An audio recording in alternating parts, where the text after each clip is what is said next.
Hi everybody, and welcome to our module on hemoglobin. Let's start by talking about how oxygen is transported in our blood. There's a very tiny amount of oxygen that dissolves in our plasma, and the amount that's dissolved is determined by Henry's law, which you probably studied in a college chemistry class. Henry's law says that the partial pressure of oxygen times the solubility of oxygen in water will equal the amount that's dissolved in liquid like plasma. And this turns out to be a very tiny amount of the total oxygen in the blood. If we didn't have hemoglobin, we would have very little oxygen carrying capacity and we would never have evolved to become the complex organisms that humans are. Luckily, however, we evolved hemoglobin, which carries 98% of the oxygen in our plasma, and this allows us to deliver much more energy to cells of the body. Hemoglobin is made up of globin chains and heme. Globin chains are large globular proteins, and there are several different kinds that are used to make the molecules found in our red cells. There are alpha globin chains, beta chains, gamma chains, and delta chains. And all hemoglobin molecules are made up of 4 chains in 2 pairs. The other component of hemoglobin is heme, which is a molecule. It's not a peptide. This is its structure shown in the screen here. It's made up of nitrogens and carbons with an iron in the center. And this iron is what is going to bind oxygen. And this ring that surrounds the iron is called a porphyrin ring. There are 3 major types of hemoglobin found in the human body. Hemoglobin A is the adult hemoglobin. It's the most common form of hemoglobin found in adults. And it's made up of 2 alpha chains and 2 beta chains. Just like I told you before, all hemoglobin is 4 chains in 2 pairs. The second type is hemoglobin A2. This is also an adult type of hemoglobin, but it's less common than hemoglobin A. This makes up only about 2 to 3% of adult hemoglobin, and it's made up of 2 alpha and 2 delta chains. And then finally, hemoglobin F is the fetal type of hemoglobin. This is what is found in babies in the womb, and it's made up of 2 alphas and 2 gamma chains. Next, let's talk about oxygen hemoglobin dissociation curves, which are a classic topic in pulmonary physiology. Shown on this slide is an example of an oxygen hemoglobin dissociation curve. It plots the partial pressure of oxygen in the bloodstream along the x-axis, and along the y-axis is the percentage of hemoglobin binding sites for oxygen that are saturated with a molecule of oxygen. So for example, if every single oxygen binding site was filled with a molecule of oxygen, then we'd be up here at 100 on the y-axis, and if not a single binding site for oxygen were filled with an oxygen molecule, we'd be down here at 0. And remember, the partial pressure of oxygen is basically a measurement of the oxygen concentration in the bloodstream. So just like you would expect, as the oxygen concentration in the bloodstream goes up, more and more binding sites of hemoglobin become saturated. But here's the thing, it doesn't go up in a straight line like this. Instead, it forms this special curve known as an S-shaped curve. And for step 1 of your boards, you need to understand why this curve is S-shaped like this and not a straight line like this. So each molecule of hemoglobin has 4 heme moieties, and each heme moiety has an iron binding site. Therefore, each molecule of hemoglobin can bind 4 oxygens. And it turns out that the heme groups do not simultaneously bind oxygen. In other words, they don't bind 4 molecules of oxygen all at once. Instead, they bind one, and then they bind a second, and then a third, and then the fourth. They bind them one after another in series. And not only do they bind them in series, but when the first oxygen molecule binds to hemoglobin, this increases the affinity of hemoglobin to bind a second molecule. Then the second molecule increases the affinity for a third, and the third increases the affinity for a fourth. The result is that the affinity of hemoglobin to bind the final oxygen, the 4th oxygen, is 300 times greater than the affinity for the first. And this phenomenon is called positive cooperativity, and this is what makes the curve S-shaped and not a straight line like this. Hemoglobin is an example of an allosteric protein. The word allosteric means other site. So allosteric proteins are proteins where binding of a substrate at one site changes the likelihood of binding at other sites. Most allosteric proteins are multi-subunit proteins like hemoglobin, which is made up of 4 proteins. So hemoglobin is therefore an example of an allosteric structure, and the cooperativity we talked about in the last slide is an example of a positive allosteric effect. It's called positive because binding of one molecule makes another molecule more likely to bind. There are also negative allosteric effects where binding of one molecule makes binding of another less likely to occur. So now let's go back and take a closer look at what's happening in the body as it relates to the oxygen hemoglobin dissociation curve. In our lungs, the partial pressure of oxygen is about 100. And so if you look at this curve, in our lungs, you can see that the hemoglobin in red cells is going to become 100% saturated. So that's what happens in the lungs. All of the binding sites basically get occupied by molecules of oxygen. In the tissues of our body, the PO2 is much lower. It's about 40. If you take a sample of venous blood, which is blood that has just left the tissues, and measure the partial pressure of oxygen, 40 is a normal result. So what's happening according to this curve in the tissues is that oxygen is only going to be about 75% saturated or so. So what this means is that hemoglobin molecules move through our lungs and become fully saturated, And then when they get to the tissues, they unload oxygen down to about 75% saturated, and that difference in saturation represents the oxygen released to tissues for metabolism. Next, let's talk about the different formations that hemoglobin can assume. The 4 globin chains in every molecule of hemoglobin can become arranged in 2 different formations. One is called the taut form, the other is called the relaxed form. The taut form tends to release oxygen. This is the favored form of hemoglobin in tissues because it allows more release of oxygen for metabolism. The relaxed form tends to hold on to oxygen. This is the favored form in the lungs because it allows more binding of oxygen. So in our body, if you look at all the hemoglobin, you will find some in the taut form and some in the relaxed form.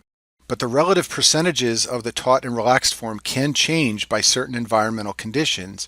And when this happens, it shifts the oxygen-hemoglobin dissociation curve. And this is a very important concept of pulmonary physiology. So the idea here is that the affinity of hemoglobin for oxygen can change. It's not fixed. Hemoglobin molecules are modified by the environment within the red cells. And when these molecules are modified, you can get either more or less of the taut or relaxed form. And when that happens, when you get more or less of the taut or relaxed form, that changes the dissociation curve. It can shift either to the right or the left depending on conditions. So if you look at the graph on the screen here, imagine that the blue is hemoglobin in its baseline state.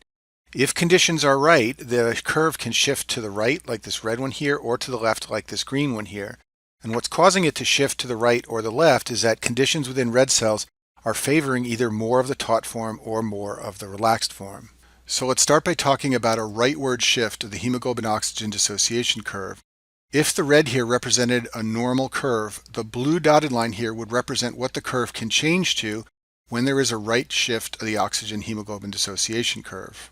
So to understand the implications of a right shift, let's talk about hemoglobin under normal circumstances first. So under normal circumstances, the partial pressure of oxygen in the lungs is about 100, and this causes hemoglobin to be 100% saturated. When the molecules of hemoglobin get to the tissues, the PaO2 is much lower at 40, and this causes hemoglobin to fall to 75% saturated. So what our body is doing under normal circumstances is unloading hemoglobin from 100% saturated to 75% saturated.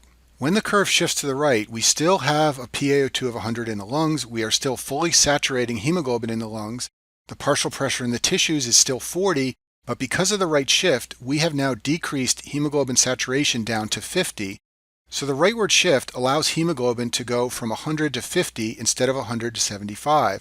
And that represents a significant unloading of oxygen, and therefore the rightward shift really helps to deliver much more oxygen to tissues. And I've shown this down at the bottom here. Normally we go from 100 to 75%, a change of 25%. But if we right shift the curve, we could go from 100 to 50%, which is a delta of 50.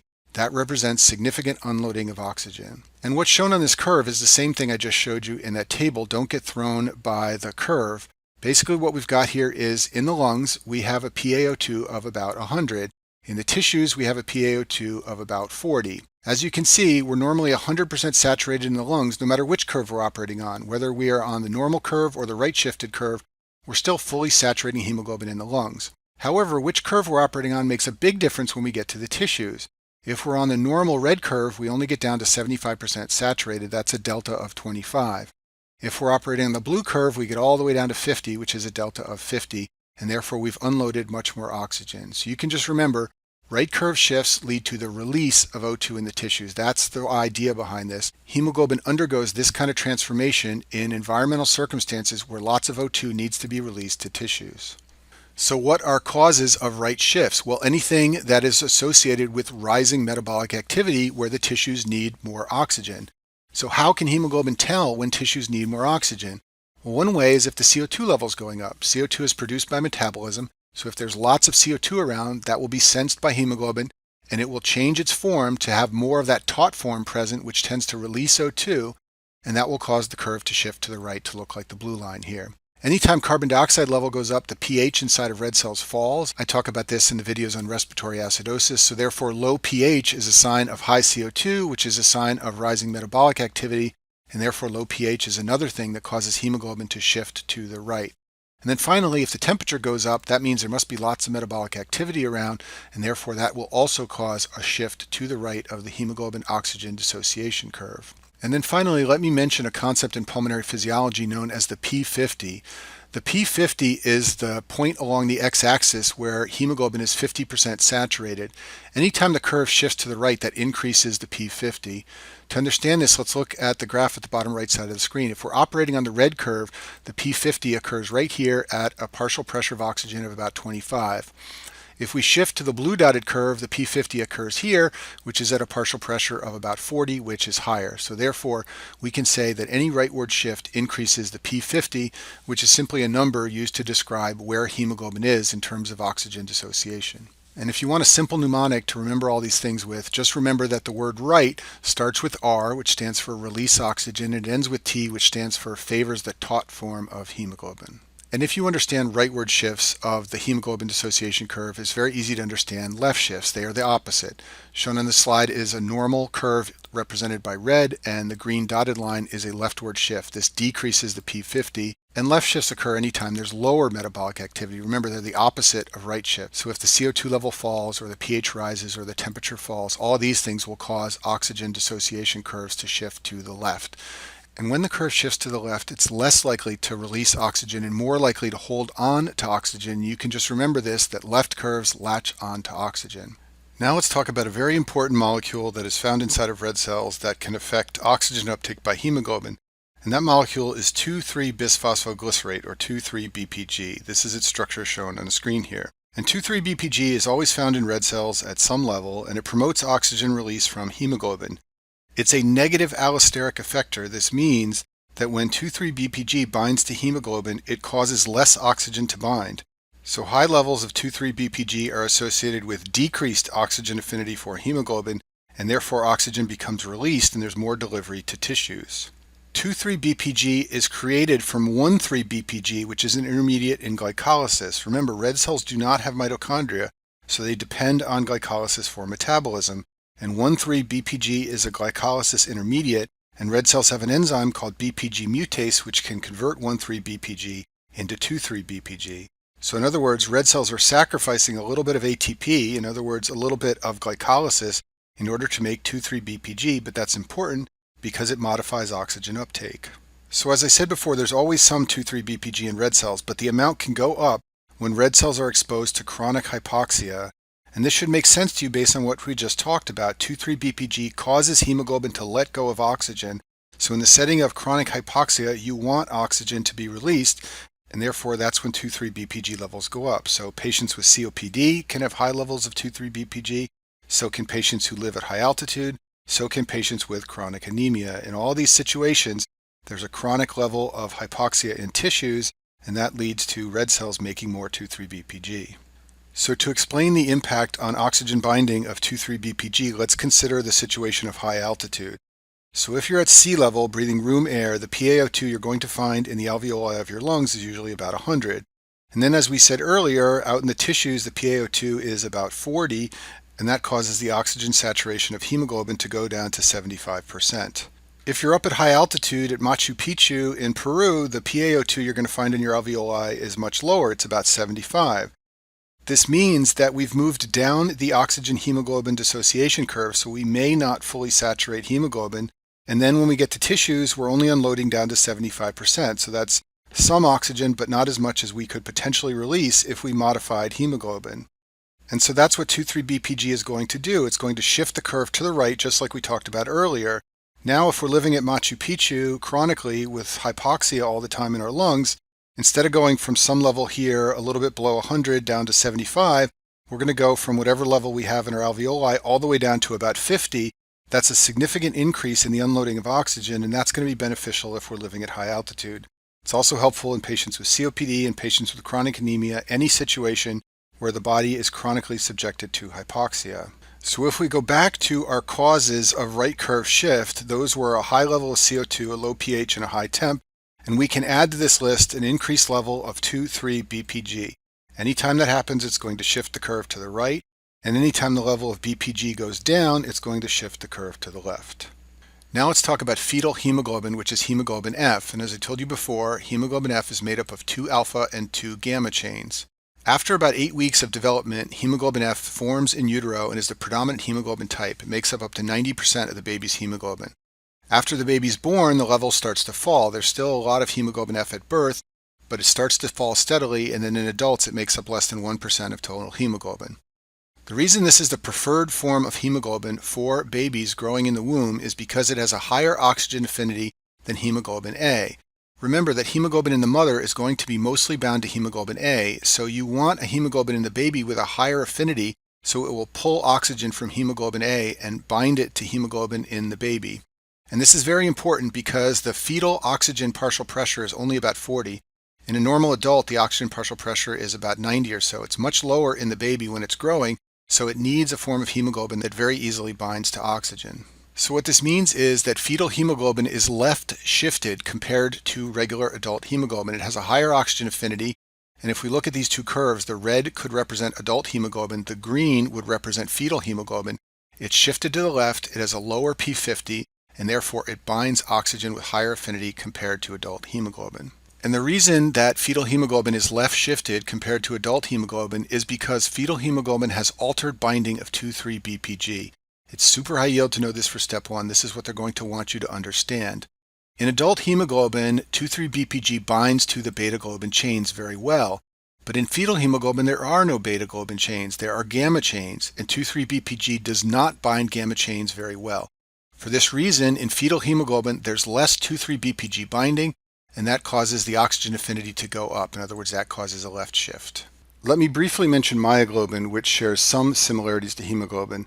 Myoglobin is a protein found in skeletal muscle and the heart. It's a single chain, not 4 chains like hemoglobin, and because it's a single chain, it can only bind 1 molecule of oxygen. You can create an oxygen saturation curve for myoglobin, and if you do, it will look like this green line here, and you can see that it's very different from the S shape of hemoglobin. And this green curve shows you why we are better off having hemoglobin in our red cells than myoglobin. At the partial pressures found in the lung, like 100, myoglobin is fully saturated. When you move down into the tissues at partial pressures like 40, myoglobin is still nearly fully saturated. So the problem we would have if we used myoglobin instead of hemoglobin is that our cells would never offload much oxygen, and that wouldn't be very effective for metabolism.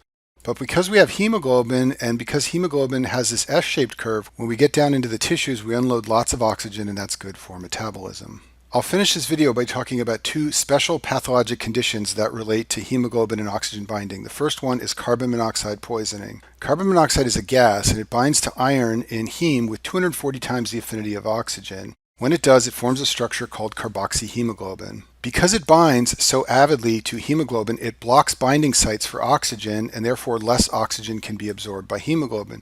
This creates what's called a functional anemia. Basically, even though there is enough hemoglobin, the body behaves as if it's anemic because lots of the oxygen binding sites in hemoglobin are blocked. Not only can hemoglobin bind less oxygen, but it has trouble offloading oxygen. This is because carbon monoxide is an allosteric modifier of hemoglobin, and it shifts the curve to the left, and therefore less oxygen will be unloaded at any given partial pressure. So this slide shows the effect of carbon monoxide on the hemoglobin oxygen dissociation curve. A normal curve is in blue, and because of carbon monoxide, there's less carrying capacity of oxygen, so the whole curve moves downward like this. In addition, there's a leftward shift, so when you get down into lower partial pressures, more oxygen remains bound than if you were operating on the blue curve. People who are exposed to carbon monoxide poisoning usually have nonspecific symptoms. Headache is the most common, but they can also say that they have malaise or nausea or dizziness. A classic but very rare finding is to have cherry red lips. This occurs because carboxyhemoglobin is red, and so these patients will develop red lips, very different from the blue lips you see in patients who are cyanotic. Now, patients with carbon monoxide have a decreased oxygen content in their blood. However, the pulse oximeter is often normal. That's because it can't differentiate between carboxyhemoglobin and oxyhemoglobin. So it will say that 90% of hemoglobin molecules are saturated. It can't tell you that only half of those molecules contain oxygen, the other half contains carbon monoxide. The way you make the diagnosis is by measuring a carboxyhemoglobin level. A normal level is less than 3%. Smokers always have slightly elevated levels, like 10 to 15%. It's super high yield to know this for your boards. A level greater than 15% suggests carbon monoxide poisoning. And the treatment is oxygen. If you put lots of oxygen into the lungs and into the blood, it will push all those carbon monoxide molecules off, and they will be exhaled, and things will go back to normal. The second pathological condition I'll talk about is called methemoglobinemia. So most iron in hemoglobin is normally in the reduced state, which is Fe2+. But a very small amount is found in the Fe3+ state. This is called methemoglobin, And this hemoglobin is bad because it can't bind oxygen, but usually it's just a tiny bit of our hemoglobin, so it's not a big deal. If, however, a pathologic condition causes excess methemoglobin, this can lead to hypoxia because all the Fe3 plus won't be able to bind oxygen. So what could cause an increase in the amount of Fe3 plus iron that's found in hemoglobin in our red cells? Well, it turns out there are a number of drugs that can cause this. Local anesthetics like benzocaine are famous for doing this. Most patients who receive these drugs do not develop methemoglobinemia, but a small proportion do. Nitric oxide, which is an inhaled gas, sometimes administered for pulmonary hypertension, can cause methemoglobinemia. And then finally, dapsone, which is a rarely used antibiotic, is also known to cause this problem. The treatment is with a substance called methylene blue. It's a reducing agent, and it converts iron from the 3 plus state back to the normal 2 plus state, which can bind to oxygen. So a typical clinical scenario for methemoglobinemia that you should be able to recognize for step 1 could be an endoscopy patient who receives benzocaine spray to the throat to cause numbness of the throat so that the probe can be passed into the esophagus. After the procedure, the patient complains of shortness of breath. When a blood gas is done, a classic finding is the presence of chocolate brown blood, and this occurs because methemoglobin turns blood brown. Measuring the oxygen saturation by pulse oximetry is unreliable. The results are variable depending on the severity of methemoglobinemia. You can get results that are in the 80s, which represent hypoxia, but you can sometimes also get normal results in the 90s. Importantly, if you give the patient oxygen, that's not going to make them feel better, and that's because the problem is not insufficient oxygen. The problem is that iron is in that Fe3 plus state, which doesn't like to bind oxygen. When you measure the PaO2 by blood gas, it's going to be normal because there's no problem getting oxygen into the blood. The problem is getting hemoglobin to bind the oxygen. And you can make the diagnosis by finding an increased methemoglobin level, which can be measured in the laboratory. Besides a patient that receives numbing medicine to the throat, another classic scenario is a premature baby given nitric oxide for pulmonary vasodilation. And that concludes our video on hemoglobin.